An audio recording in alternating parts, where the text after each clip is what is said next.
누가 카랑카랑한가요? 저는 맛이 같습니다, 지금. 이게 영 불편해. 자, 봅시다. 뭐 어떤 선생님은 이거 들고 이렇게 했다며. 이거 괜찮다. 나도 이렇게 해야겠다. 나도, 이거 괜찮네. 아니, 그냥, 이거 좀 그래서. 이렇게 하면. 자, 오늘 봅시다. 어쨌든 뭐, 휴일 날인데, 특강이라고 들어가지고, 자, 뭐라도 하나 건져가야죠.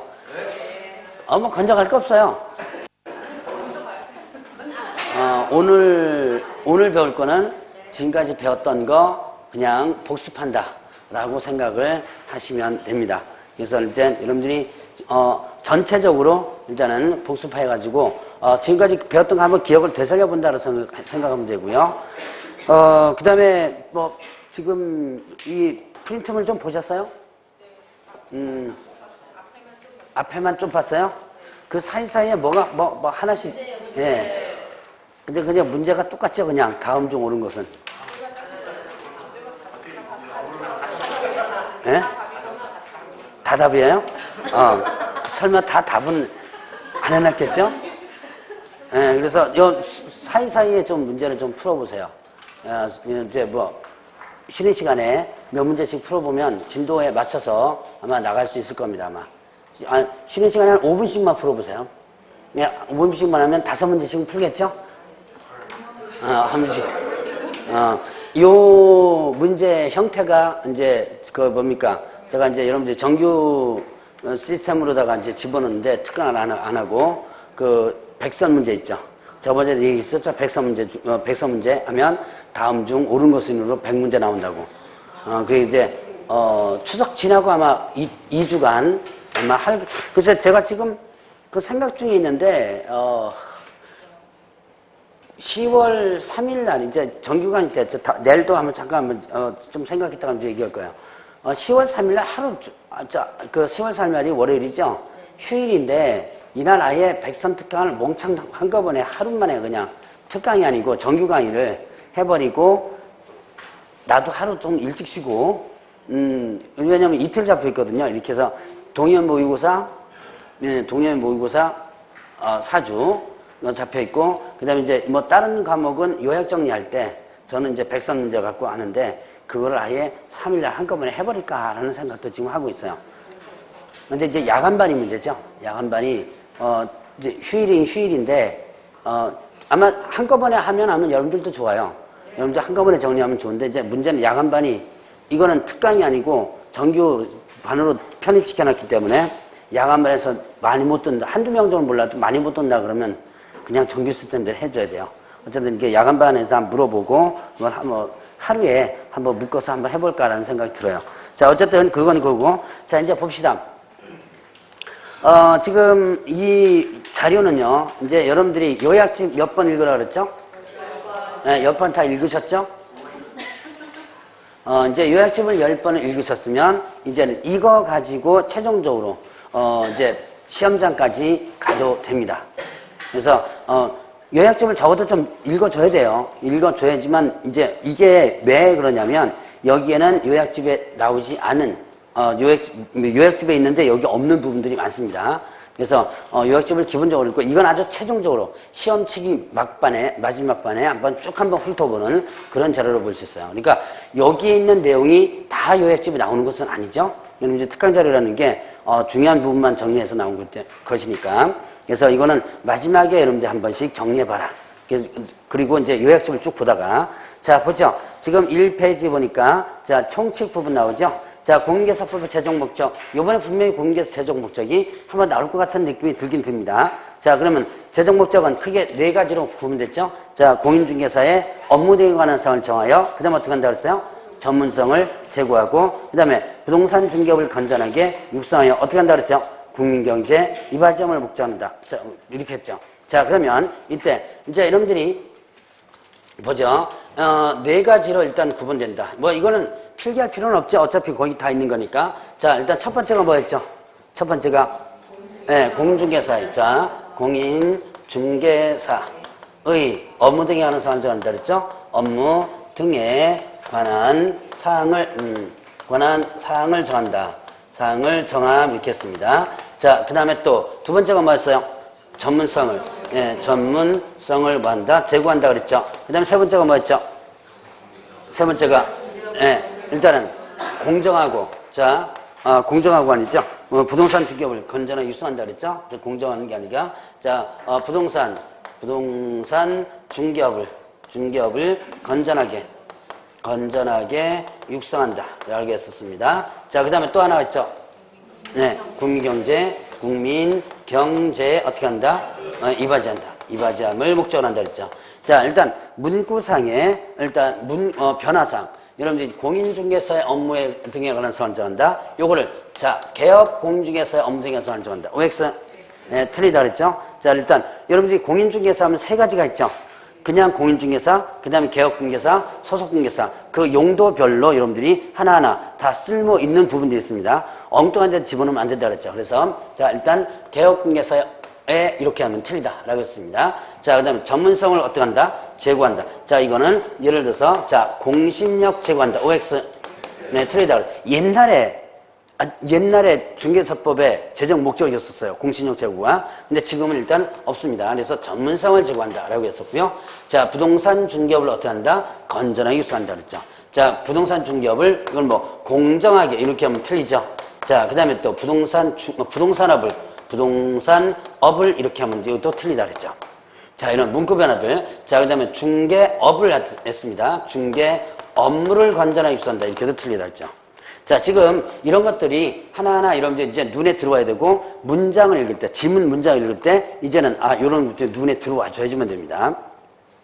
자, 그럼 이제 국민경제 이바지 어떻게 한다? 국민경제 이바지는 뭐 국민의 재산권보 이렇게 하면 틀리다 그랬죠. 그래서 이렇게 요거 네 가지를 연도는 구분을 해서 보시고요. 자, 다시 한번 보죠. 재정 목적 어떻게 한다 그랬어요? 일단, 공인중개사의 업무 등에 관한 사항을 정하여, 그 다음에 또 전문성을 제고하고, 그 다음에 부동산 중개업을 건전하게 육성해서 국민경제 이바지함을 목적합니다. 자, 이제 목적 부분 한번 구분해봤고, 자, 용어정의 보자. 용어정의 한정 먼저 나오는 것이 중개란. 자, 중개란 뭐에 대하여? 중개 대상물에 대하여 거래 당사자 간의 매매 교환 임대차 그 밖의 권리들 시 변경하는 행위를 알선하는 것. 자, 그럼 이 법상의 중개는 뭐에 대한 알선을 의미한다? 예, 중개 대상물에 대한 알선을 얘기한다. 자, 다시 한번. 이 법상의 중개는 중개 대상물에 대한 알선을 얘기한다. 자, 그러면 중개 대상물이 아닌 것에 대한 알선은 이 법상의 중개다, 중개 아니다? 예, 중개 아니다 그랬죠. 그러면 중개 대상물이 아닌 것에 대한 알선은 이 법이 적용된다, 안 된다? 예, 이 법이 적용되지 않는다. 자, 그래서 그런 것을 여러분들이 기본적으로 구분해 놓으라라고 했었죠. 자, 그러면 일단은 자, 이 중개라고 하는 개념에서 자, 이런 판례가 있었죠. 금전소비대차 알선을 부수하여 저당권 설정일을 알선했다. 이건 이 법상의 중개에 해당된다, 안 된다? 해당된다. 자, 이건 두 가지로 갈라지죠. 자, 금전소비대차 알선. 분명히 알선은 소개, 중개죠. 뭐 이거 큰 의미에서는 중개죠. 근데 금전소비대차를 알선, 소개시켜줬습니다. 이건 이 법상의 중개? 아니죠. 자, 그런데 금전소비대차 알선에 부수해서 뭐를? 저당권 설정이 알선했죠. 그럼 이 법상의 중개에 해당이 된다라고 했었죠. 자, 그래서 그런 판례는 중개라는 개념을 기본적으로 정리해가는 부분 중에 판례라고 했습니다. 자, 그러면 이제 이때 중개라는 개념에 있어서 중개와 다른 개념과 비교하는 부분이 있었죠. 자, 이거는 예전에 시험 문제 참 잘 나왔었는데 요즘은 그래도 많이 떨어졌습니다. 그러나 여러분들 반드시 좀 기억을 해놓고 넘어가야 되는 부분이 있었죠. 자, 중개라는 개념과 그 다음에 또 민법상의 개념이 있었죠. 자, 민법상의 위임, 그 다음에 또 뭐예요? 대리, 고용, 그 다음에 도급, 그 다음에 현상광고 있었죠. 현상광고 있었습니다. 자, 중개라는 개념과 위임. 자, 이거는 외형상 형태가 어떻게 돼요? 비슷한 부분이 있었다 그랬죠? 외형상 형태가 비슷하기 때문에 자, 비교를 하는 부분들이 있더라. 자, 근데 중개와 위임의 공통점이 뭐였죠? 일단 선관주 의무. 예, 선관주 의무가 있다 그랬죠? 자, 이 판례는 자주 나오는 부분입니다. 중개 행위는 뭐와 유사함으로? 위임 행위와 유사함으로. 위임은 아니라 그랬죠? 유사함으로 선관주 의무가 있다. 이건 판례는 지금도 계속 나오는 판례입니다. 자, 그래서 선관주 의무가 있다. 자, 그러면 타인의 사물을 처리하는 것도 하나의 공통점이다. 자, 그럼 차이점은 어떻게 된다? 자, 중개는 유상이에요, 무상이에요? 유상이죠. 위임은요? 무상이고요. 자, 그 다음에 중개는 어떻게 한다? 중개 같은 경우는 적극적 사무처리 의무 없죠? 자, 그래서 얘는 일의 완성 의무가 없다 그랬죠? 그러나 위임은 어떻게 돼요? 일의 완성 의무가 있다. 자, 그런 차이점들이 있다라고 했었죠. 자, 그 다음에 중개와 대리의 공통점이 뭐였죠? 중개와 대리의 공통점? 일단 거래 성립을 도와주는 역할, 조력하는 역할을 한다 그랬죠? 자, 거래 성립을 도와주는 역할을 한다. 자, 이것이 중개와 대리의 공통점. 자, 그러면 중개와 대리에서 차이점. 자, 중개는 무슨 행위죠? 사실행위죠. 자, 그러면 대리행위는 법률행위. 그래서 여러분들이 뭐야? 대리권 어디서 배우는 거예요? 민법의 법률행위편에서 배우죠? 그래서 이거는 대리는 법률행위에 해당된다 그랬었죠. 자, 그러면 또 중개 의뢰받은 사람은 개업공개에서는 어떻게 돼요? 거래 당사자가 아니죠? 단순한 제3자의 역할이죠? 자, 연결시켜주는 제3자의 역할입니다. 근데 대리권을 수여받는 자는 어떻게 돼요? 거래 당사자에 해당이 되죠. 대리권을 수여받는 자는 거래 당사자의 역할을 하죠. 그래서 중도금, 잔금 받을 권리가 있다. 수령할 권리가 있다. 민법에서 배웠던 판례일 겁니다. 자, 그 다음에 또 이제 중개와 고용과의 공통점과 차이점. 중개와 고용, 공통점 뭐 있었죠? 공통점. 자, 일 제공해 주는 거죠? 노무를 제공해 주는 거. 자, 뭐 때문에 노무 제공해 줘요? 뭐 받을 목적으로? 예, 보수 받을 목적으로. 돈 받을 목적으로. 공짜로 해주는 건 아니죠? 자, 얘나 공짜로 해주는 건 아니에요. 둘 다 어떻게 돼요? 둘 다 유상이죠? 그래서 돈 받을 목적, 즉, 보수를 받을 목적으로 일단 일을 제공해 주는 것이 하나의 공통점이에요. 자, 그런데 중개는 어떻게 돼요? 보수 받긴 받는데 어떻게 받는다? 일단 일의 완성이 있어야지만 보수받죠? 자, 근데 얘는요, 일의 완성과 무관하게 보수받죠. 자, 그 다음에 또 고용과 중개 또 차이점이 뭐 있었어요? 자, 얘는 지시를 받지 않는 독자적 행위로 역할을 하죠?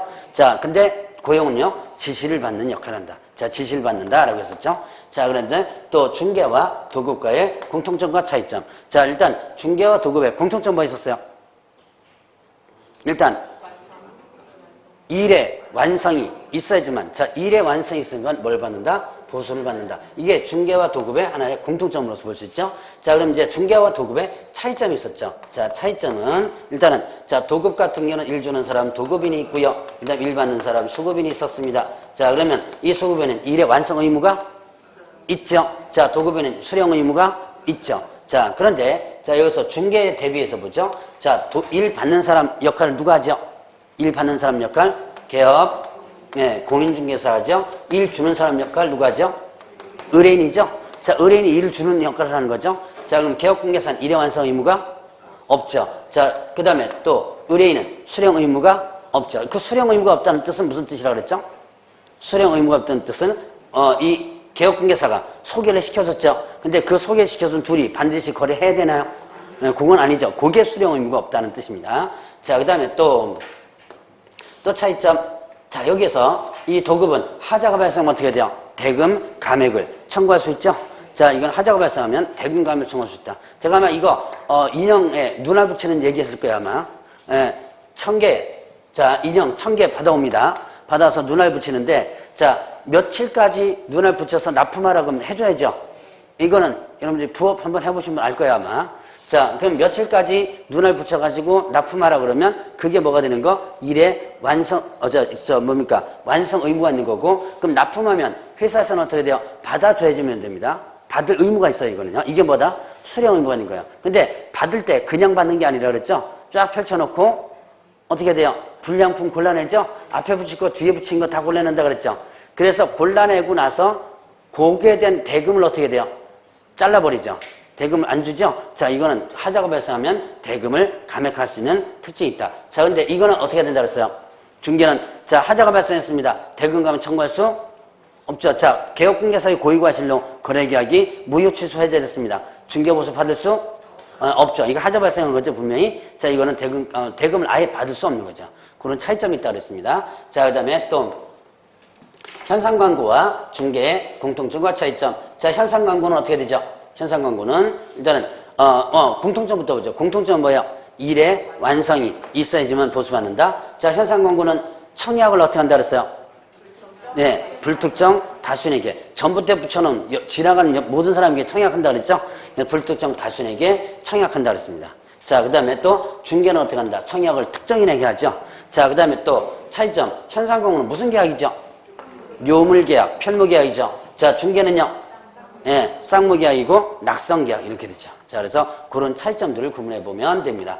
자, 그래서 이런 차이점들을 한번 구분해 봤고, 자, 그러면 이제 두 번째 용어정의 뭐죠? 공인중개사. 자, 공인중개사는 용어정의 뭐였죠? 이 법에서 예, 자격을 취득한 자. 자, 자격을 취득한 자를 뭐라 한다? 공인중개사. 그럼 자격 취득하지 않은 자를 뭐라 그러죠? 공인중개사가 아닌 자라고 표현했죠. 자, 그 다음에 중개업이란 세 가지 조건이 모두 해당되지만 된다 그랬죠. 중개업이란 다른 사람의 의뢰에 의하여 일정한 보수를 받고 중개를 뭐예요? 업으로 행하는 것. 중개를 업으로 행하는 것. 이거를 중개업을 한다. 자, 중개를 행하는 것. 업자가 빠지면 틀리다라고 했었죠. 자, 그래서 보수받고, 자, 의뢰받고 보수받고 업하는 거. 이와 관련된 판례 있었죠. 자, 등록하지 않은 자가 보수받기로 약속을 했습니다. 그 상태에서 어떻게 된 거예요? 아직까지 보수를 받지 않았다면 이거 업에 해당된다 안 된다? 안 된다라고 하는 부분 있었고요. 자, 그러면 이제 개업공개사는 어떻게 돼요? 개업공개사란 이 법에서 중개사무소 개설 등록한 자를 뭐라 한다? 개업공개사는 한다. 자, 그럼 등록하지 않은 자를 뭐라 그러죠? 개업공개사가 아닌 자라고 하죠.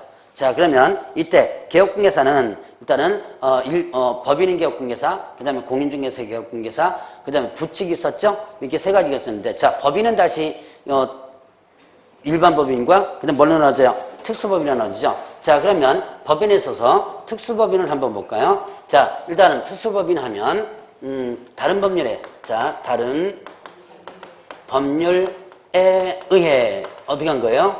중개업을 할 수 있는 법인 이렇게 했었죠? 할 수 있는 법인 이렇게 했었습니다. 그래서 다른 법률에 의해서 중개업을 할 수 있는 법인 이렇게 구분하고 있었는데, 자, 그러면 이때 지역농업이 있었죠? 지역 농협이 있었고요. 그 다음에 뭐가 있었어요? 지역 산림조합이 있었죠? 그 다음에 또 산업 단지 관리관이 있었고, 그 다음에 또 뭐가 있었다? 자산관리공사가 있었죠. 자, 그러면 자, 농협, 산림조합, 산업단지 관리관 이거는 등록 필요 없다. 이거는 개별법에서 중개사법 제9조를 배제시킨다 그랬죠?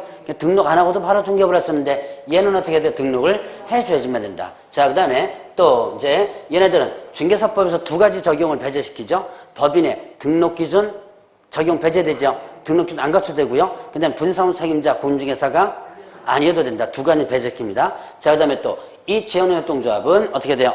농협은 업무보증 얼마 이상? 1,000만 이상. 그 다음에 얘네들은 중개대상물에서 제한을 둬요? 안 둬요? 두죠. 이건 중개사법 규정이 아니죠. 자기네 개별법에서 중개대상물에 제한을 둡니다. 자, 그럼 얘네들은 업무지역에 대해서 제한을 둬요? 안 둬요? 이건 업무지역 제한을 두지는 않죠. 자, 그래서 이런 것들 여러분이 구분을 해보시면 됩니다. 자, 그러면 이제 소속공개사하고 중개보조원. 자, 소속공개사는 어떤 사람이 소속공개사예요? 누구에게 소속된? 개업 공인중개사에 소속된 누구로서? 공인중개사로서 그랬죠. 자, 일단은 업무를 수행하거나 보조하는 자 이렇게 되죠. 자, 업무를 수행하거나 보조하는 자, 얘가 개업 공인중개사인데, 자, 그런데 일단은 개업 소속공개사죠. 소속 공인중개사인데 여기에서 일단은 누구도 소속공개사에 포함되어 있다고 그랬어요. 자, 법인에 있어서 공인중개사인 사원임원. 자, 공인중개사인 사원임원. 자, 여기서 법인에 있어서 자, 사원 또는 임원 중에서 누가 공인중개사인 사원 또는 임원은 어디에 포함시켰다? 소속 공인중개사에 포함시켰다라고 했었죠. 자, 그러면 공인중개사인 사원 임원은 소속공개사인데 공인중개사가 아닌 사원 또는 임원은 소속공개사 역할이 아니죠. 자, 그러니까 자, 공인중개사인 사원 또는 인정되는 의무 있죠. 또 서명 내릴 의무 있죠. 행위를 했을 때. 자, 근데 공인중개사가 아닌 사원이면은 인정되는 의무 없고 거래계약서 작성할 수도 없죠. 자, 그런 같은 사원이면서도 그런 부분에 차이점이 있는 부분이 있습니다. 자, 그러면 이제 중개보조원은 뭐가 아니에요? 공인중개사가 아니죠. 자, 공인중개사 아닌 자. 그럼 공인중개사 아닌 자 그러면 누구죠? 자격 취득하지 않은 자죠. 자, 아닌 자로서 개업공개에 소속되어 중개대상물에 대한 현장 안내 일반 사무 등 단순한 업무를 뭐하는 자? 보조하는 자랬죠. 자, 단순한 업무를 어떻게 한다? 보조하는 역할을 하는 것이 중개보조원이다 라고 했었습니다. 자, 그러면 일단 여기서 보죠. 여기에서, 자, 소속공개사와 소속공인중개사와, 그 다음에 또, 중개보조원, 중개보조원의 공통점과 차이점을 보죠. 자, 소속공개사, 중개보조원, 공통점. 일단, 개업공개사가 어떻게 한다? 소속되었다 하는 거 공통점이고, 그 다음에 또, 업무를 뭐 하는 거? 보조하는 건 역할을 하는 것도, 뭡니까? 공통점이죠. 차이점. 얘는 자격증 있고, 얘는 자격증 없죠. 자, 그 다음에 소속공개사 업무 직접 수행할 수 있고, 수행할 수 없다. 자, 인장되는 의무 있고, 인장되는 의무 없다. 그 다음에 또, 소속공개사 이 행위를 했을 때 서명이 날인 의무 있죠. 얘는 서명이 날인 의무 없죠. 자, 그러면 부동산 거래 신고 할 수, 대행해서 할 수 있고, 대행해서 할 수 없죠. 자, 그 다음에 매수 신청 대리, 대행해서 할 수, 예, 요거 둘 다 없죠. 예, 그 부분은. 자, 그래서 요것만 가지고도 시험 문제 나올 수도 있다 그랬어요. 자, 그러면 이제 용어의 정의를 한번 봤으니까 그 해석 문제 1번 보죠. 다음 중 옳은 것은 했습니다. 1번에 보면 이 법은 개업공개사의 업무 등에 관한 사항을 정음을 목적으로 한다. 자, 개업자 빠져야죠. 공인중개사의 업무에 등에 관한 사항을 정음을 목적으로 한다 그랬죠. 자, 그 다음 2번에 개업공개사라면 다른 사람의 의뢰에 의하여 일정을 보수받고 중개를 업으로 행하는 자를 말한다. 자, 이거는 자 중개업에다가 자자 붙인다고 해서 개업공개사 되는 거 아니라 그랬죠? 자, 개업공개사는 이 법에서 등록한 자. 자, 언뜻 보면 맞는 것 같아요. 다른 사람의 의뢰에 의하여 일정 보수받고 중개를 업으로 행하는 자. 그럼 개업공개사 아니냐? 근데 실질적으로 여러분들이 다른 사람 의뢰받고 일정 보수받고 중개를 업으로 행하는 자에는 등록한 자도 있지만 등록 안 하고 하는 자도 있죠. 등록한 자는 적법하게 하지만 등록 안 한 자는 이렇게 한다면 어떻게 해요? 불법이 되는 거죠. 무등록업자가 되는 거죠. 무등록업자 형벌 어떻게 되죠? 3-. 자, 그래서 개업공개사는 다시 한번 어떻게 하는 자? 이 법에서 개설 등록한 자. 자, 그러면 3번에 중개업이란 다른 사람의 의뢰에 의하여 일정을 보수받고 중개를 행하는 것을 말한다. 업 빠졌죠. 자, 중개인은 대리행위와 구분되므로 개업공개사는 거래당선 일방을 대리하여 계약 체결을 알선할 수 없다. 쌍방 대리가 금지되죠. 일방 대리는 허용이 되죠.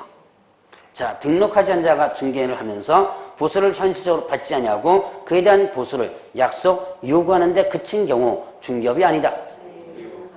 중개업에 해당되지 않죠. 자, 그래서 5번 부분이 일단 맞는 내용이죠. 쉽죠?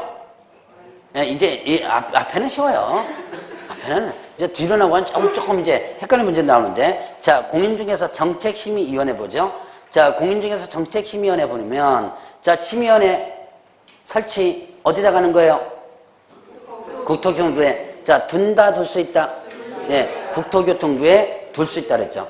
자, 공인중개사 업무에 관한 사항을 심의하기 위해서 둘 수 있다 그랬고요. 자, 정책심의위원회 구성 운영대안에서 필요한 사항을 뭘로 정한다 그랬죠? 예. 대통령령으로 정한다라고 했었습니다. 국토교통부이 아니죠. 대통령령으로 정한다. 자, 심의사항은 공중연손 이렇게 했었죠. 자, 공인중개사 시험 등에 관한 자격 취득에 관한 거 중개업 육성, 변, 보수, 변경, 손해배상, 책임보장. 특히 여기서 심의사항에서 알아야 될 부분이 바로 공인중개사 시험 등 자격 취득에 관한 사항은 누구는 따라야 된다 그랬어요? 시도지사는. 자, 정책심의위원회 모두를 따르는 게 아니라 시험에 관한 사항, 심의 의견한 것만 따르라 그랬죠? 자, 그러면 이때 구성을 보면 위원장 1명을 포함해서 어떻게 되죠? 7명 이상 11명 이내 위원으로 구성된다 그랬죠? 자, 7명 이상 11명 이내 위원으로 구성하게 되는데 이때 위원장은 어떻게 되죠? 국토교통부 제1차관이 된다 그랬죠? 자, 그 다음에 임기는 2년으로 하되, 자, 보궐위원회는요 어떻게 한다? 전임 위원회 남은 기간 한다. 보궐은 항상 남은 기간 하죠. 이건 여러분들이 보궐선거라는 거 많이 들어보셨죠? 뭐 시장 만약에 잡혀가지고 교도소에 들어가 있다. 그럼 잘리면 시장 선거 다시 하죠. 근데 다시 하면 남은 기간만 시장하죠. 자, 그런 거랑 똑같아요. 그러니까 보궐위원회에 있어서는 기간은 항상 남은 기간입니다. 자, 그리고 연임 규정이 없어요. 요거 조심하시기 바랍니다. 연임 규정이 없다. 위원회에 대한 연임 규정. 자, 어디에는 연임 규정이 있어요? 예, 협회. 운영위원회 있었죠? 공제운영위원회. 여기는 위원에 대한 연임 규정이 있거든요. 여기에는 연임 규정이 없습니다. 자, 그거 조심하시고요. 그 다음에 위원회, 제척, 기피, 회피 있었죠? 제척은 뭐예요? 제척은 일단, 배제시키는 것을 제척이라고 그랬죠. 그 다음에 기피는 빼달라고 요구하는 걸 기피라고 그랬죠. 그 다음에 또 회피는 스스로 빠지는 거라고 그랬죠. 자, 그래서 제척사유, 위원이 제척사유라는 경우에는 그 심의위원회 의결에서 제척, 배제시킨다 그랬죠. 뭐 제척사유는 그렇게 크게 제가, 안 나눴는데, 자, 그 해당 안건과 위원이 어떻게 돼요? 연관되어 있다면, 간단하게 이렇게 생각하면 돼요. 지금 심의하는 안건과 심의한 안건과 심의위원 있죠? 심의위원이 뭐 됐을 때, 연관됐을 때, 요때 이제 좀 배척시키죠.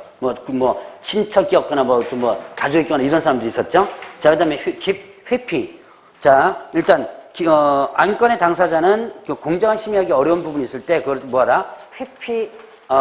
회피가 아니고, 여기서는 기피, 신청한다 그랬죠? 그래서 기피는 얘 좀 빼달라고 요구하는 걸 기피라 그랬습니다. 자, 그래서 이 기피는, 기피 신청을 하면 누가 결정을 해요? 자, 여기서 다시 한번 더 보면 기피 신청할 수 있고 심의위원회 의결로서 결정한다 그랬죠? 자, 기피 신청을 하면 이때는 심의위원회 의결로서 결정합니다. 이 국토교통부장이 결정하는 거 아니라는 거 그거 여러분 구분해 보시고요. 자, 기피 신청 대상은 의결에 참여하지 못한다 그랬죠. 회피는 어떻게 돼요? 스스로 안건에 빠진다. 즉 언제? 제척 사유일 때 스스로 안건에서 빠지라 그랬죠. 여러분들은 이렇게 책자같이 하는 게 편해요. 그래서 왜 그렇게 하느냐 그랬더니 수강생 분들이 원해서 그렇게 했다 그러면 저는 이게 편하더라고요. 다시 다 뺐어요, 이거. 빼가지고 이렇게 넘기는 게 저는 편해요. 근데 어쨌든 여러분들이 다 취향이 좀 틀려요. 어떤 학원 가면, 이렇게 만약에 했죠? 그럼 다 수강생이 뜯어요, 다시. 뜯어가지고 이 가운데 이거 왜서 이렇게 넘길 수 있도록 하고 다 그 취향이 제각기 들어보니까 자 보죠. 일단 회피는 어떻게 한다? 스스로 안건에서 빠지라는 게 회피해야 된다 그랬죠. 자 만약에 제척 사유에 해당하는데도 불구하고 회피하지 않는다면 뭐 할 수 있다? 해촉할 수 있다 그랬죠. 자 이제 그 정책심의위원회와 관련된 부분은 전체적으로 넣지는 않았습니다. 중요한 부분만 집어넣는데 문제 한번 풀어보죠. 자 여기 요약 프린트에 없는 내용도 나와요. 자, 핵심 문제 이번에 보면 다음 중 옳은 것은 정책심의위원회 위원장이 부득이한 사유로 직무 수행이 없을 때 부위원장이 그 직무를 대행한다.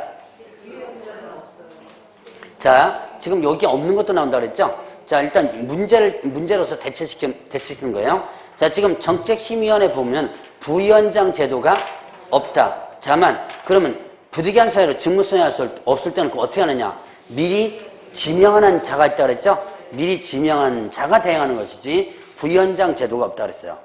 자, 그 다음에 이번에 위원장은 심의위원회 회의를 소집하려면 회의 개최 10일 전까지 일시 장소 안건을 위원에게 통보해야 한다. 자, 요것도 위에 없는 내용이었죠? 자, 요거 며칠? 7일이었죠, 7일. 7일 전까지 통보한다. 다만 긴급한 사안일 경우는 전날까지도 한다 그랬죠.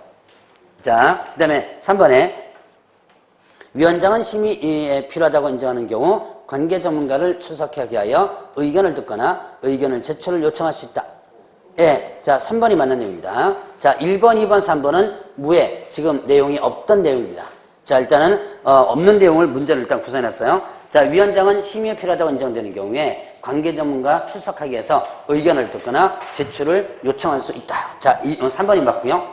자 그 다음에 정책심의위원회 위원장은 국토교통장관이 된다. 국토교통부 제1차관이 된다 그랬죠. 자, 그 다음에 정책심의위원회 구성은 위원장 1명을 포함한 어떻게 되죠? 예, 7에서 예, 그렇죠. 7에서 11 이렇게 되죠. 자, 그러면 이제 중개대상물. 자, 중개대상물 하면 이제 이런 법정 중개대상물 하면 뭐 있었어요? 토지, 그 다음에 건축물, 그 밖에 토지정처물이 있었죠? 그 다음에 임목, 광업재단, 공장재단. 자, 그래서 토지는, 토지 일부 전체 다 들어가고요. 그 다음에 건물은, 자, 일단 토지에 있어서는 권리가 하나 있는데, 자, 대토권이라는 게 있었죠? 이 대토권은 중개대상물 아니다라고 했었죠. 자, 건물의 일부 전체 당연히 중개대상물이고, 그 다음에 건물에 있어서는 일단은 장래 건축 예정인 건물도 중개대상물에 해당이 된다 그랬죠. 그래서 장래 건축 예정인 건물, 장래 건축 예정인 건물은 뭐였었죠? 소위 말하는 분양권이었죠. 분양권 중개대상물에 해당된다. 다만 단순한 당첨된 권리 뭐예요? 이걸 입주권이라고 표현하죠. 자, 근데 입주권 요거는 중개대상물 아니다 그랬죠. 다만 이 입주권이 두 가지가 있었죠.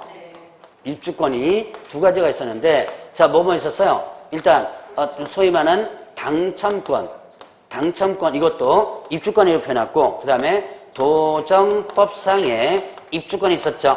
이 도정법상 입주권은 중개대상물 이다 아니다?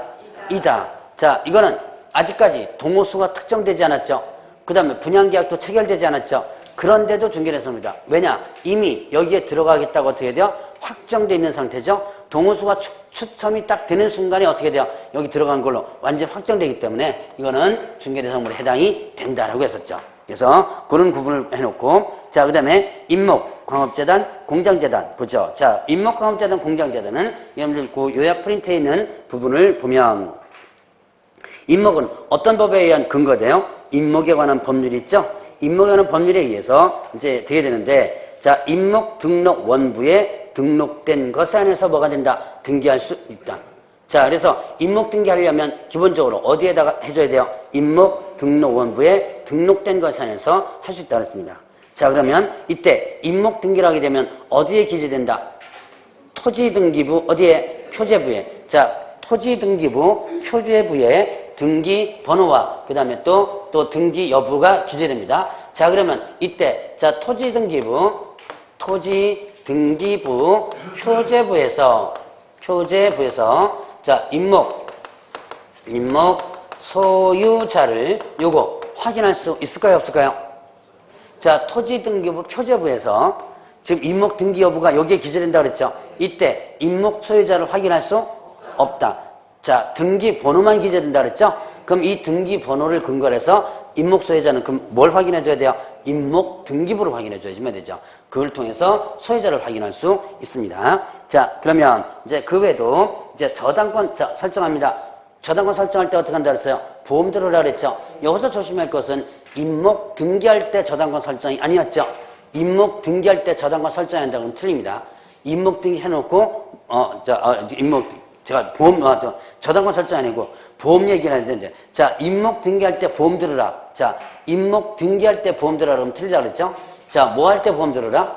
예, 저당권 설정할 때 보험 들으라. 자, 요거 이제 조심을 하라 그랬습니다. 자, 그 다음에 벌채한 임목에도 뭐의 효력이 있다? 저당권의 효력이 있다 그랬죠. 자, 그러면 벌채한 임목에 저당권의 효력이 있다 그랬습니다. 그럼 이렇게 벌채된 임목에 저당권의 효력이 있으면 이거를, 자, 이행기가 도래되지 않아도 경매 신청할 수 있다 그랬죠. 아직까지 자, 벌목된 임목이 있습니다. 여기 이행기가 도래되지 않아도 경매 신청할 수 있다. 자, 다만 대금을 받아요, 못 받아요? 못 받는다 그랬죠. 이행기가 도래될 때까지 공탁을 해놓는다 그랬죠. 자, 그러면 이제 자, 권리 포기 제한이 있었죠. 자, 지상권자 또는 토지의 임차인에게 속하는 임목이 저당권의 목적이 된 경우에는 자, 권리 포기할 때 누구의 승낙받아라 했어요? 저당권의 승낙받아라 그랬죠. 저당권자의 승낙을 받아라 그랬고, 자, 임목 소유자와 토지 소유자 달라졌습니다. 뭐가 설정된다? 법정 지상권이 선정된다 그랬죠. 자, 좀 덥나요? 좀 빵빵 틀어요. 이게 지금 이 학원은 사업용이죠? 산업용이죠? 누진 안 나오니까 빵빵 틀어도 됩니다. 지금 가정용은 누진되고, 사업용은 누진 안 되죠? 예, 그래서 누진 안 되니까 걱정 안 하고 틀어주세요. 예? 추움 입 들어간다고? 그래도 땀 삐질삐질 흘리는 것보다 나아요. 그래도 이거 시원한 게. 근데 여러분들 너무 추우면 나중에 냉방병 걸린다 그러더만요. 이게 하루 종일 찬데 있다가 나중에 가면 병 걸린다 그래요. 그러니까 공인중개사 시험 공부한답시고 하다가 또 병 걸려버리는데 골치 아프잖아요, 이게. 자, 일단 보죠. 이제 임목과 관련된 부분은 일단 이렇게 정리하고, 근데 광업재단하고 공장재단 있죠? 자, 광업재단, 공장재단, 이거는 공장 및 광업재단 저당법이라는 법이 있죠? 법에 의해서 하는데, 자, 일단 공장재단, 광업재단으로서 하려면 일단 어떻게 한다 그랬어요? 일단 여기 뭡니까? 공장 건물과 그다음에 이제 공장 건물, 그다음에 또 이 밑에 토지, 그다음에 기기 설비 이런 것들 뭘 만든다 그랬어요? 재단 목록을 만든다 그랬죠? 재단 목록을 만들어서 이 재단 목록을 뭐 함으로써 등기를 함으로써 자, 이 전체가 뭐가 된다? 하나의 물건이 된다 그랬죠? 하나의 물건이 된다. 그래서 이 하나의 물건이 되기 때문에 이걸 자, 개별적으로 뭐 할 수 없다? 처분할 수 없다 그랬죠? 그럼 개별적으로 뭐도 못한다? 강제 집행도 못 들어간다 그랬죠? 그래서 개별적으로 처분할 수 없고 개별적으로 강제 집행도 못 들어간다 라고 했습니다. 그러니까 개별적으로 강제 집행도 못 들어가니까 개별적으로 뭐도 못해요? 압류라든가 그 다음에 또 가압류 그 다음에 가처분 이런 권리 설정할 수 없다라고 했었죠. 자, 그러면 이때 이렇게 재단 등기를 해놓게 되면 재단 목록은 어떻게 되고요? 등기부 일부로 보고 자, 그 목록 기재된 사항은 등기된 사항으로 보게 됩니다.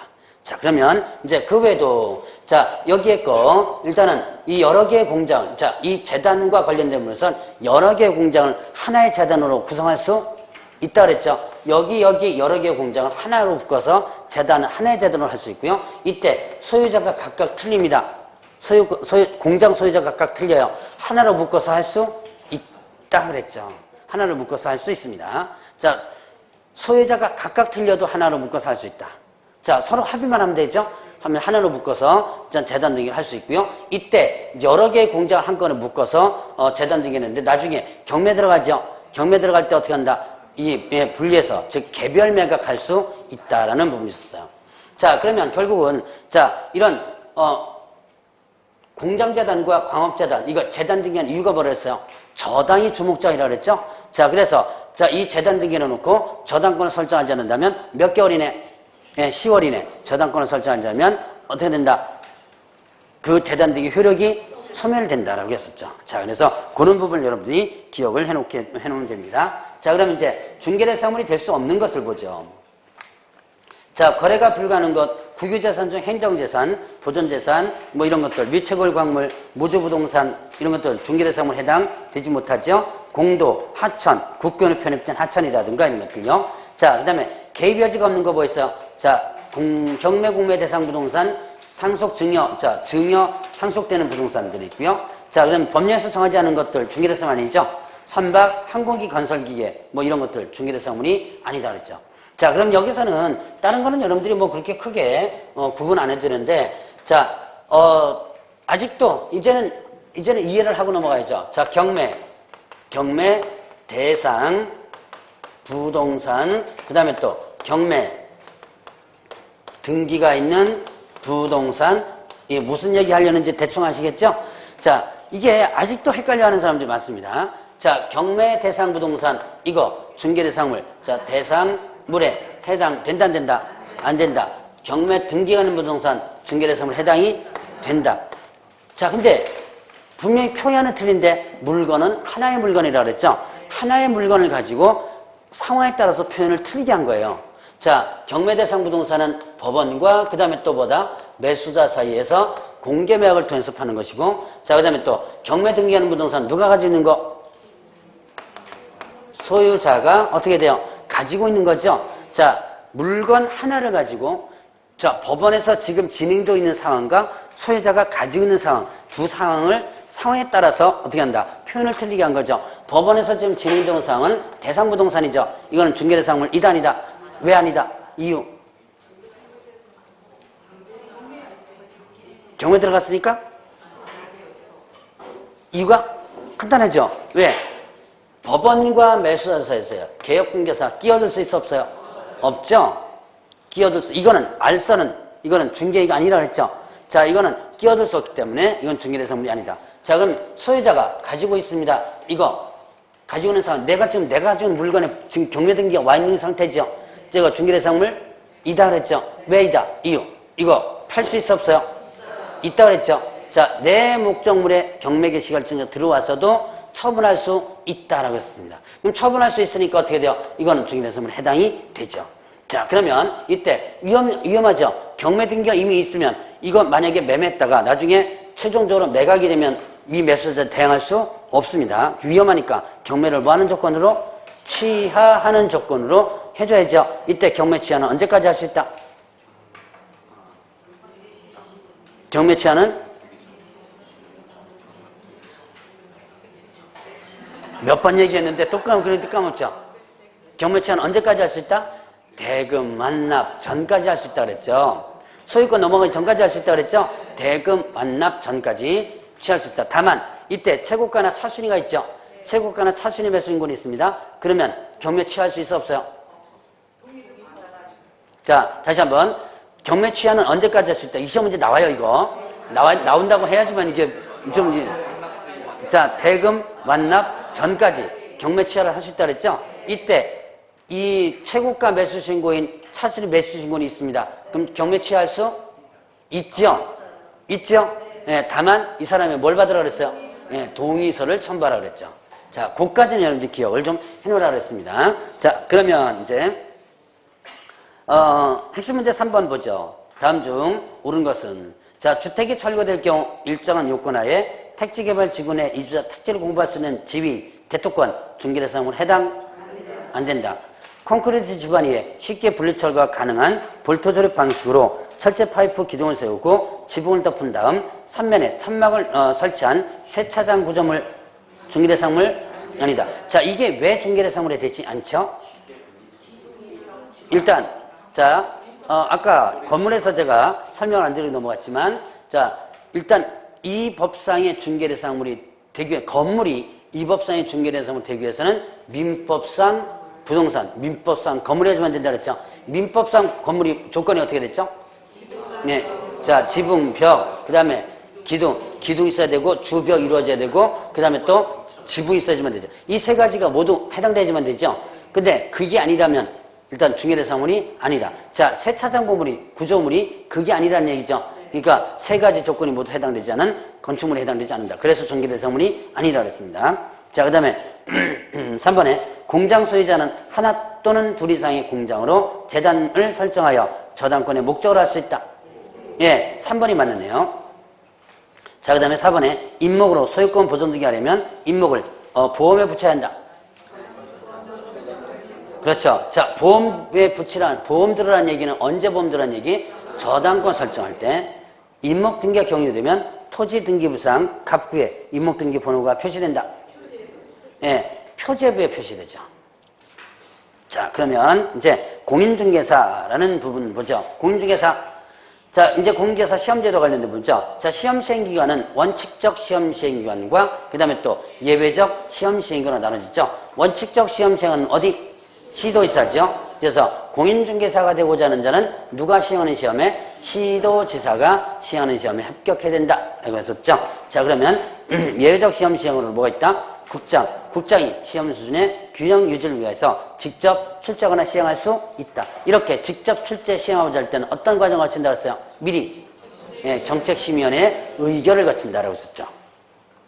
그러면 이제 시험 위탁 부분이 있었죠. 자, 위탁권자가 누구예요? 시험 시행기관이죠. 시험 시행기관의 점 누구죠? 예, 이거는 시도지사 또는 국장 둘을 묶어서 하는 거죠. 자, 어디다 위탁할 수 있다? 공기업 또는 준정기관과 협회 위탁할 수 있다 그랬죠. 위탁한 때 어디다 고시? 관보에 고시한다. 자, 시험 위탁을 시도지사가 위탁한다. OX. 시도지사가 위탁한다. X입니다. 시험 위탁을 국토교통부장은 위탁한다. 틀립니다. 누가 올해 시험을 시행하는지 모르죠? 자, 둘을 묶어서 시험 시행 기관의 장이라고 해야지만 맞습니다. 자, 그러면 응시 자격은 나이 불문, 국적 불문이었죠. 그래서 제한 없는데 응시 불가능한 자가 있었죠? 좀 공인중개사 자격이 취소된 몇 년간? 3년간. 언제부터 3년?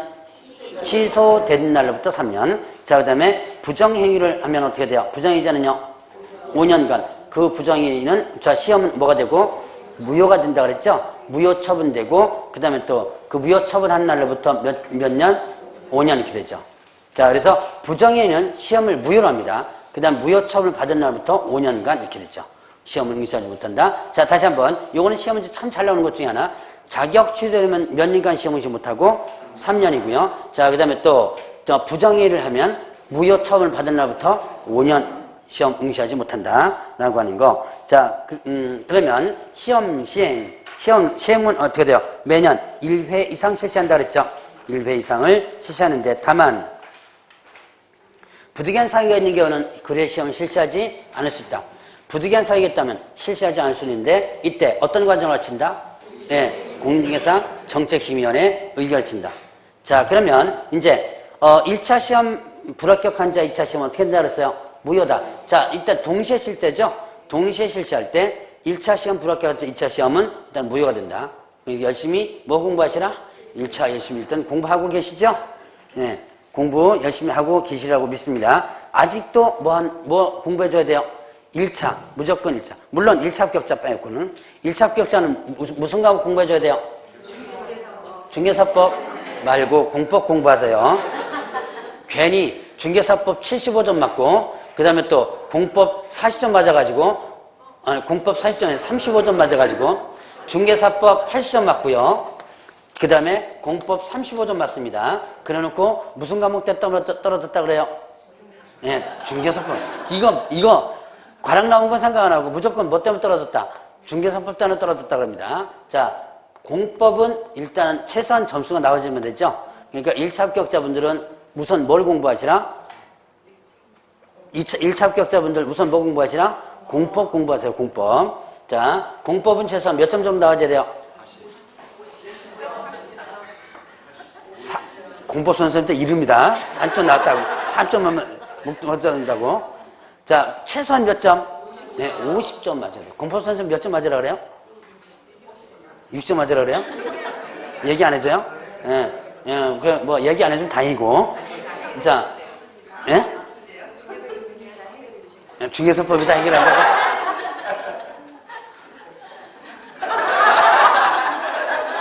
하면서 자, 이게 뭔가 좀 이게 이상한데 이거 아무래도. 그러니까 35점 올리고 40점 맞아도 공법 선생님 욕 안 들어먹어요. 자, 공법 40점 맞고 일단 중개사법 80점 맞아도 무조건 누구 때문에 떨어졌다? 예, 중개사법 때문에 떨어졌다고 합니다. 그래서 어쨌든 최소한 몇 점? 50점 맞아야 된다. 그래서 공법을 좀 열심히 공부하시고 중개사법은 따라오기만 하면 점수 나와요. 나오니까 걱정하지 마. 지금 점수 잘 안 나오죠, 중개사법? 네. 근데 나오게 돼 있습니다. 돼 있으니까 걱정하지 마시고. 걱정되긴 되죠? 예, 앞에서는 마이크 잡고 걱정 마세요라고 해도 여러분들은 아마 많이 걱정할 겁니다, 아마. 자, 어쨌든 보시죠. 이제 1차 시험 불합격, 2차 시험 무효가 되고, 자, 1차 시험 합격하면 어떻게 돼요? 1차 시험 합격하면 다음 해 시험연에서 1차 시험을 면제한다라고 했었죠. 자, 그러면 시행 공고가 있었죠? 시행 공고는 관보 및 어디다가 일간신문. 관보 및 일간신문에다가 일단 공고한다고 그랬는데요. 관보 또는 틀립니다. 및입니다. 이건 조심하시고요. 개략적 사항 공고는 매년 얼마? 2월 28일까지 하고 시행 공고는요. 시험 시행일 며칠 전? 90일 전까지 공고를 하죠. 자, 그러면 이제 공고했으니까 응시하고자 하는 자는 어떻게 돼요? 응시 수수료를 납부해 줘야지면 되죠? 자, 응시하고자 하는 자 응시원서 제출할 때 응시 수수료를 납부합니다. 응시 수수료는 원칙은 뭐예요? 지자체조례 정하는 수수료. 예외는요. 국장이 직접 시행할 때는 누가? 국장이 결정권과는 위탁했을 때는요. 위탁 받은 자가 위탁한 자의 승인을 얻어서 결정으로 수수료를 낸다 그랬죠. 자, 위탁했을 땐 위탁 받은 자가 한 자의 승인입니다. 이거 거꾸로 뒤집어 놓으면 틀려요. 시험 문제에 참 잘 나와요. 이렇게 문장 싹 뒤집어져 나오는 거. 그러니까 그런 문장들을 여러분이 자꾸 응용해 보셔야 되고. 자, 이제 수수료 반환하는 부분이 있었죠? 자, 응시 의사를 뭐 할 때 철회하게 되면, 자, 수수료 전부를 반환한다. OX. 틀리죠? 일부를 반환한다. 틀리죠? 전부 또는 일부를 반환한다. 전부 반환 규정도 있고, 일부 반환 규정도 있죠. 자, 그러면 이때 이 반환 규정은 국토교통부령이 정합니다. 자, 과운합합니다. 어떻게 돼요? 과운합의 전부. 시험 시에는 귀책 사유로 응시하지 못합니다. 그럼 어떻게 돼요? 네, 수수료 전부. 자, 과운합의 전부입니다. 그 다음에 귀책 사유로 응시하지 못한 수수료 전부. 그 다음에 또 접수기간 내 취소합니다. 그럼 어떻게 돼요? 수수료 전부. 자, 그리고 접수기간 마감일 다음 날부터 7일이 나면 100분의 60. 그 7일이 경과된 날부터 시험시행일 며칠 전? 10일 전까지 취소하면 100분의 50 이렇게 됐죠. 자, 그러면 여기서 이제 수수료 전부를 반하는 게 뭐 있어요? 수수료 전부를 반하는 거. 귀책 사유하고, 예, 그 다음에 접수기한 내 취소. 자, 과원합은 전부가 아니죠. 그거 조심하시고, 그 다음에 또 네 번째 조심해야 될 거, 접수기간 마감일부터 7일이 아니고 마감일 다음 날부터 100분의 60 이렇게 되죠. 그런 부분을 좀 조심하시고요. 자, 이제 합격자 결정하고 이제 공고, 자격증 교부 보죠. 선발 예정 인원 공고나 최소 선발 인원, 최소 선발 비율 할 때 선발 예정 인원, 인원수 자르는 거라 그랬죠. 2차 시험에 한해서 각 학번 40점 이상인 자 중에서 고득점자 순으로 하고요. 이때 동점자는 모두 어떻게 한다 그랬어요? 합격자 처리한다 그랬죠. 자, 그러면 최소 선발 인원 또는 최소 선발 비율 공고하는 거 있죠? 자, 이때는 어떻게 된다? 이때는 자, 흥의세 형평성 확보 등을 위해서 하는 건데 2차 시험에서 각각 40점 이상인 자 중에서 일단 한다 그랬어요. 자, 그러면 일단은 고득점 최소 선발 인원은요. 자, 일단 선발 예정 자, 인원 공고와 그다음에 또 최소 선발 인원, 최소 선발 인원 공고하는 거, 인원 비율 뭐 어떻게 비율도 마찬가지죠. 자, 이거는 예를 들어 3,000명 뽑겠다 그러면 2차 시험에 한해서 1등부터 몇 등까지 자르는 거예요. 3,000등까지 자르는 거죠. 최소 선발 인원은요. 예를 들어서 10,000명 뽑겠다라고 했다면 최소한의 인원수를 보장해 주는 거라 그랬죠. 그럼 예를 들어서 60점 이상짜리가 15,000명 나왔다. 모두 합격이죠. 2만 명 나도 합격, 3만 명 나도 모두 합격입니다. 다만 언제 이걸 적용한다 그랬어요? 10,000명이 안 됐을 때. 예를 들어서 최소 선발 인원은 10,000명을 공부했는데 만약에 60점 이상 합격자가 5,000명밖에 안 나왔다. 올해 몇 명 뽑아줘야 약속했어요? 10,000명 뽑아줘야 약속했죠? 이럴 때 5,000명이니까 5,000명 끌어올려줘야죠? 자, 60점이 안 된 사람 중에서 물론 40점 이상인 자수입니다. 각 군별. 그 중에서 5,000명을 어떻게 돼요? 끌어올려주는 거죠. 이건 평균 60점이 안 돼도 어떻게 합격을 할 수 있는 여지가 있다. 그런 차이점을 여러분들 구분을 해보시라고 했었습니다. 자, 그러면 이제 합격자 공고. 시험 시행 기간에 장애하죠? 자, 그러면 이제 합격자 공고되면 자격증을 교부해주는데 자격증 교부는 누가 한다? 시도지사가. 합격자 공고일로부터 몇 월 이내? 1월 이내. 자, 자격증 교부할 때 어떻게 해요? 여기 프린터는 없지만 어디다 기재하고 교부한다 그랬어요? 자격증 교부 대장에 기재한다 그랬죠? 자격증 교부 대장에 기재하고 교부하라 그랬고요. 이때 자격증 교부 대장은 어떻게 관리하라? 전자적 처리가 가능하도록 관리하라. 그러니까 증 교부할 때는 머릿속에 이것만 기준 잡으면 돼요. 증 교부할 때는 대장에 기재하고 교부합니다. 증 교부할 때는 대장에 기재하고 교부한다. 이렇게 구분하면 등록증 교부나 거래정보사업자 지정서 교부할 때 똑같고요. 이때 대장은 어떻게 관리하라 그랬어요? 전자적 처리가 가능한 등 관리하라. 자, 자격증 교부대장, 중개사무소 개설등록대장, 지정서 교부대장 모두 다 어떻게 돼요? 전자적 처리가 가능하도록 관리하라 그랬죠. 자, 그러면 재교부, 잊어버린 거 못 쓸렸을 때 재교부 신청할 수 있다 그랬죠. 누구에게? 교부한 시도회사에게 재교부 신청할 수 있고 이때 지방자치단체에 조례정하는 수수료 낸다 그랬죠. 다만 이때 위탁할 수도 있죠. 위탁하게 되면 위탁 받은 자가 한 자의 승인을 얻어서 결정으로 수수료 내죠. 자, 자격증 양도되어 빌려주는 거 금지되죠. 양도되어다가 적발되면 어떻게 돼요? 예, 1-1 자격 어떻게 되고? 취소되고. 자, 그 다음에 준 자뿐만 아니라 받은 자도 1-1이죠. 자, 그 다음에 유사명칭 사용 금지. 누가 아닌 자? 공인중개사가 아닌 자.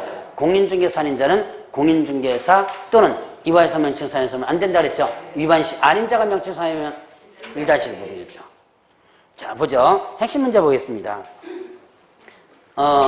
다음 중 오는 것은 자, 1번에 출제위원은 부동산 중개무 관련 분야에서 학식과 경험이 풍부한 자 중에서 국토교통장관의 임명 또는 위촉한다. 예, 자, 출제위원 이거는 누가 임명 위촉? 이거는 시험시행기관의 장. 출제위원은 시험시행기관의 장이 자, 업무 관련 분야에서 학식과 경험이 풍부한 자 중에서 이렇게 됩니다. 자, 그러면 이제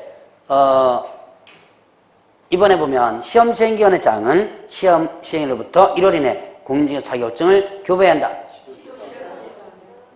자, 시험시행기관의 장이 교부하는 게 아니고 누가? 시도지사. 자, 그 다음에 또 하나. 예, 합격자 공고일. 자, 두 가지가 틀렸죠? 자, 시험 시행 기간을 뭘로 고쳐야 되고? 시도의사. 그 다음에 또 시험 시행일이 아니고 합격자 공고일. 3번에 시도의사는 공직에서 정책심의 의결 사항에 대하여 모두 따라야 하는 것은 아니다. 예. 3번 맞아요. 자, 뭐만 따르면 돼요? 예, 자격 취득에 시험에 관련 자격 취득에 관한 사항 있죠? 그것만 따르면 되고요. 나머지는 따를 필요 없죠. 4번에 응시원서 접수 마감부터 7일 이내 접수를 취소하는 경우 날판 수료 100분의 60을 반환한다. 다음날 빠졌죠? 자, 공직에서 자격시험 또는 자격증 재규 업무를 위탁한 경우 당해 업무를 위탁한 자가 위탁받은 자의 승인을 얻어 결정권은 수수료를 각각 납부해야 된다. 자, 이제 좀 눈에 보입니까? 예, 요건 나중에 9월달 모의고사에 나옵니다. 이제 한번 분명히 똑같은 문장이 나와요. 맞는지 안 맞는지 한번 보겠습니다. 그래서 위탁 뭐 어떻게 된 거예요? 받은 자가 위탁한 자의 승인 이렇게 된 거죠. 자, 좀 쉬었다 가시죠. 3장은요.